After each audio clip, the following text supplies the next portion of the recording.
Parmi les croyances qui étaient présentes chez les gens de la Jahiliya et que notre religion est venue corriger, il y avait le fait qu'ils pensaient que le fait d'obéir à un dirigeant était une forme de faiblesse. Et ils voyaient que la révolte contre celui qui les dirigeait était une forme de force, une forme de noble insoumission. Mais notre religion est venue condamner cela. Le prophète sallallahu alayhi wa sallam dit, comme cela est rapporté dans Sahih al-Bukhari, Man ra'a min amirihi ma yakrah. Celui qui voit de son dirigeant, de son gouverneur, de son chef, ce qu'il n'aime pas, ce qu'il déteste, il voit une chose qu'il déteste chez son dirigeant, alors le prophète sallallahu alayhi wa sallam dit, Falyasbir, eh bien qu'il patiente. Et le prophète sallallahu alayhi wa sallam dit, فإنه من خرج على السلطان مات ميتة جاهلية. Car celui qui se révolte contre son gouverneur est mort d'une mort jahilite, d'une mort comme celle de laquelle mouraient les gens avant l'islam. Donc parmi les choses que notre religion est venue corriger, eh bien, notre religion est venue nous enseigner que nous devons obéir à celui qui nous dirige, même si il y a en lui, dans les actes qu'il commet, de l'injustice. Non pas, comme certains aimeraient le faire croire, que le musulman tolère l'injustice ou que le musulman justifie l'injustice, mais parce que les musulmans savent, et notre religion nous enseigne, que la communauté ne peut être forte que si elle est unie. Et elle ne peut être unie que si elle a un chef. Et elle ne peut avoir un chef que si celui-ci est obéi, comme le mentionne Omar ibn al-Khattab radiyallahu anhu. Et parce qu'ils savent que dans le fait de se révolter contre leur gouverneur, de cet acte-là découlent souvent des catastrophes bien plus grandes que le mal qu'ils vivaient sous leur gouverneur injuste. Et nous en sommes aujourd'hui tous témoins. Dans notre histoire, il y a de nombreux événements qui nous montrent les méfaits des révoltes et de la rébellion contre les dirigeants. Et si aujourd'hui notre communauté est si faible, c'est notamment dû au fait que beaucoup d'entre nous n'observent pas ce principe fondamental de notre religion. Et souvent,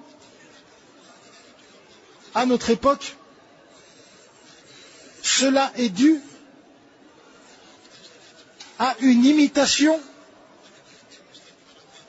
des autres communautés et de leurs croyances. Car le fait de croire que le bien s'obtient lorsque le peuple fait pression sur celui qui les dirige est une chose erronée qui ne fait pas partie de notre religion. Le fait de croire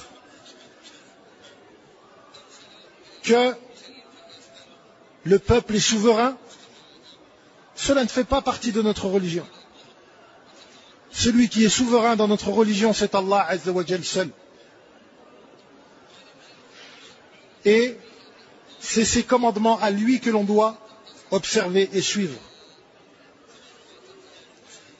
Parmi les croyances des gens de la Jahiliya et leurs pratiques et leurs traditions, il y a leur imitation aveugle de leurs ancêtres. les gens de la Jahiliya, de la période pré-islamique,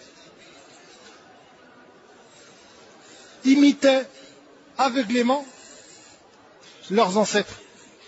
Et lorsqu'on leur disait de suivre la vérité, ils répondaient: nous préférons suivre ce que nos parents faisaient. Allah Ta'ala dit dans le Coran: وَإِذَا قِيلَ لَهُمُ اتَّبِعُوا مَا أَنزَلَ اللَّهُ. Et si on leur dit: suivez ce qu'Allah Ta'ala a révélé, قالوا بل نتبع ما ألفينا عليه آباءنا. Ils répondaient: non, nous préférons suivre la pratique que nous avons héritée de nos pères. Et notre religion nous a enseigné que la vérité n'était pas forcément celle que nos ancêtres ont pratiquée, et que cet argument était un argument maudit qui aveugle les gens et les empêche de suivre la vérité. Nous verrons dans les événements de la vie du prophète sallallahu alayhi wa sallam le jour où son oncle Abu Talib est mort. Lorsque son oncle Abu Talib était sur son lit de mort, le prophète sallallahu alayhi wa sallam est venu à lui et lui a dit: Ya Am, ô mon oncle, qul kalimatan uhajju laka biha inda Allah. Dis une parole avec laquelle j'argumenterai pour toi auprès d'Allah, c'est-à-dire la ilaha illallah.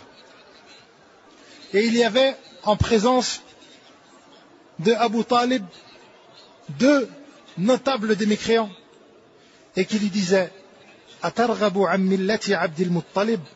Vas-tu délaisser la religion de Abdel Muttalib? Vas-tu délaisser la religion de ton père?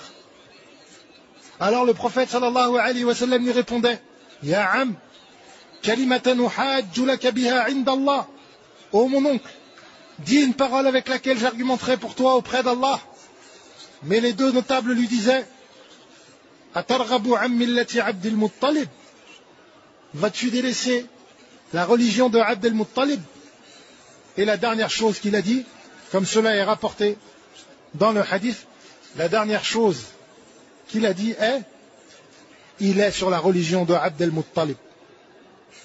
Nous reparlerons de cet événement, mais il est important de s'arrêter sur certaines choses dans cette histoire, notamment le fait que l'argument que lui mentionnaient ces deux notables de Quraysh, c'est celui dont nous venons de parler, et qui est de croire que l'on peut délaisser la vérité pour suivre ce que nous avons hérité de nos pères. Lorsqu'ils lui ont dit: vas-tu délaisser la religion de Abdel Muttalib, de son père, il considérait que cela était une insulte faite à son père, et il a préféré suivre la religion de Abdel Muttalib plutôt que de suivre la vérité qu'il connaissait pourtant. Dans ce récit, le rapporteur du hadith dit, et la dernière parole qu'il a dit est: il est sur la religion de Abdel Muttalib. Regardez, lorsqu'on raconte une histoire, lorsqu'on raconte ou qu'on mentionne les propos de quelqu'un, lorsque par exemple je vais rapporter les propos d'une personne qui s'appelle Amr et qui me dit qu'il a faim, je dirais: Amr a dit j'ai faim. Et je ne dirais pas Amr a dit il a faim.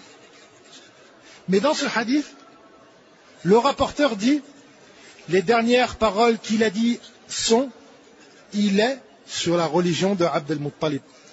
Pourquoi n'a-t-il pas dit je suis? Parce que le shirk, le polythéisme, était si laid à leurs yeux que même pour mentionner les propos d'une autre personne, ils ne voulaient pas se l'attribuer à eux-mêmes, et a donc dit: il est sur la religion de Abdel Muttalib. Parmi les leçons à tirer de cet événement, et nous les répéterons incha'Allah ta'ala au moment venu, eh bien il y a le fait que lorsque le prophète sallallahu alayhi wa sallam a dit à son oncle: dis la ilaha illallah, son oncle a refusé, car il considérait que le fait de dire la ilaha illallah, c'était le délaissement et l'abandon de la religion de son père. Or, lorsque nous regardons dans la religion, dans la croyance de Quraysh et des gens de cette époque-là, on s'aperçoit qu'ils savaient qu'Allah Ta'ala était leur créateur. Allah Azza wa Jal dit dans le Coran, وَلَئِنْ سَأَلْتَهُمْ مَنْ خَلَقَهُمْ. Si tu leur demandes qui vous a créé, لَا يَقُولُنَّ اللَّهُ. Ils diront c'est Allah. Donc ils savent qu'Allah Ta'ala est leur créateur. Mais quand le prophète sallallahu alayhi wa sallam dit à Abu Talib, dis la ilaha illallah, il refuse de le dire, car il sait que cela va à l'encontre de la religion de ses pères. Donc, on peut se poser une question. Est-ce que la ilaha illallah signifie il n'y a de créateur qu'Allah? Est-ce que cette interprétation, cette explication de la ilaha illallah vous semble juste? Elle est juste dans le sens où oui, Allah Ta'ala est le seul créateur, mais ce n'est pas le sens de ce propos. Ce n'est pas le sens de ce propos. Car si c'était le sens de ce propos, eh bien Abu Talib l'aurait dit, puisque ses pères eux-mêmes savaient qu'Allah Ta'ala était le seul créateur. Donc si la religion des mécréants de Quraysh comprenait notamment le fait qu'Allah Azza wa Jal est le seul créateur, mais que lorsque le prophète sallallahu alayhi wa sallam lui a dit « Oh mon oncle, dis la ilaha illallah » et que Abu Talib a refusé, cela veut dire que la ilaha illallah ne signifie pas simplement qu'Allah Ta'ala est le seul créateur. Sinon, ils l'auraient tous dit. Le sens de la ilaha illallah est différent. Il est que le seul digne d'être adoré est Allah. Nul n'est digne d'être adoré en dehors d'Allah. Et c'est pour cela qu'ils ont refusé de le dire, car ils savaient que s'ils le disaient, cela impliquait qu'ils devaient délaisser l'adoration des idoles. Cela impliquait qu'ils devaient délaisser l'adoration des idoles. Parmi les croyances qui étaient présentes chez les gens de l'Jahiliya, il y avait aussi le fait de croire que la vérité était forcément avec le plus grand nombre. Ils pensaient que la vérité était forcément avec le plus grand nombre et que si ceux qui les appelaient à la vérité étaient en minorité, eh bien forcément, cela ne pouvait pas être la vérité. Et notre religion est venue corriger cette fausse croyance. Allah Ta'ala dit dans le Coran, وَإِن تُطِعْ أَكْثَرَ مَنْ فِي الْأَرْضِ يُضِلُّوكَ عَنْ سَبِيلِهِ. Et si tu obéis à la plupart des gens sur terre, ils t'éloigneront du droit chemin et du sentier de la vérité, de la voie d'Allah Azza wa Jal. Donc, ils croyaient que la vérité était forcément avec le plus grand nombre, et c'était parmi les choses avec lesquelles ils argumentaient. Lorsqu'on les appelait à la vérité, ils disaient, mais vous n'êtes qu'une minorité, qu'un tout petit nombre. Est-ce que la vérité peut être avec vous alors que vous n'êtes qu'une poignée? Et si on mentionne aujourd'hui ces croyances de la Jahiliya, c'est pour que nous fassions attention à ce qu'elles ne soient pas présentes dans nos croyances et nos convictions à nous, et qu'on les corrige chez les personnes qui en souffrent, afin de leur faire comprendre que la vérité n'est pas forcément avec le plus grand nombre. Parmi les croyances des gens de la Jahiliya, il y avait aussi le fait de penser que si les gens sont sur la vérité, alors forcément, Allah Ta'ala va leur donner la dunya. Ou de penser que donc, les gens qui possèdent la dunya, qui possèdent les richesses de ce bas monde, ce sont eux qui sont sur la vérité. Malheureusement, vous vous apercevez que certaines de ces convictions peuvent être présentes chez certaines personnes aujourd'hui, en pensant que si telle communauté est développée, eh bien c'est que c'est elle qui a raison. Si tel groupe égaré est nombreux, eh bien c'est lui qui a raison. Eh bien notre religion est venue corriger aussi cette fausse conviction et cette fausse croyance. Allah Ta'ala dit à propos de cette croyance: وَمَا أَرْسَلْنَا فِي قَرْيَةٍ مِّن نَذِيرٍ إِلَّا قَالَ مُتْرَفُوهَا إِنَّا بِمَا أُرْسِلْتُمْ بِهِ كَافِرُونَ. Et à chaque fois que nous avons envoyé un prophète dans une communauté, les gens aisés de ce peuple ont dit: nous rejetons ce message. وَقَالُوا نَحْنُ أَكْثَرُ أَمْوَالًا وَأَوْلَادًا وَمَا نَحْنُ بِمُعَذَّبِينَ.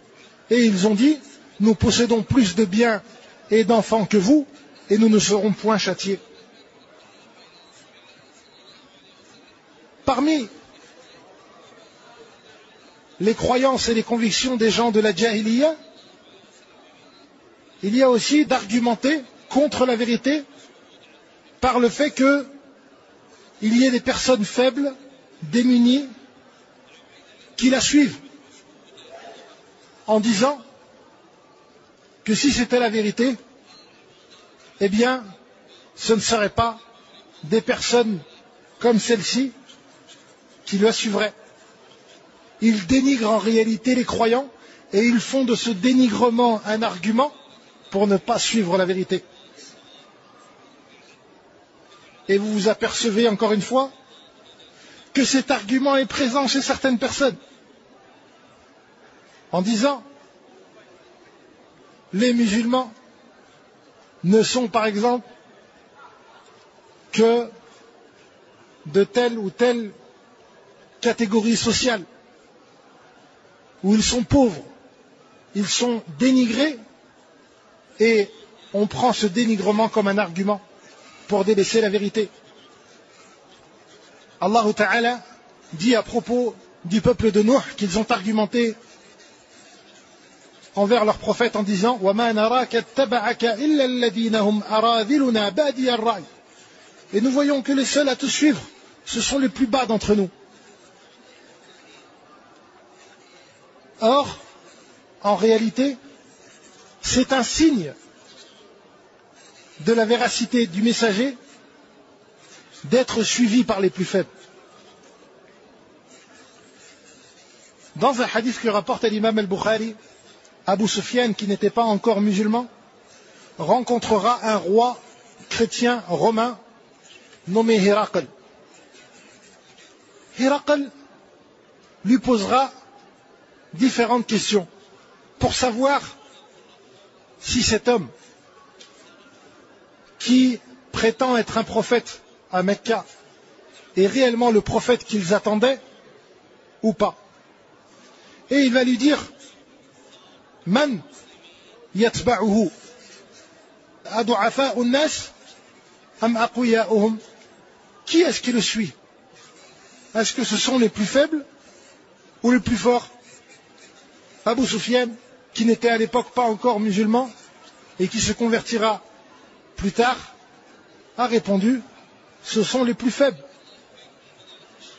Héracl lui a répondu: eh bien c'est ainsi que sont ceux qui suivent les prophètes.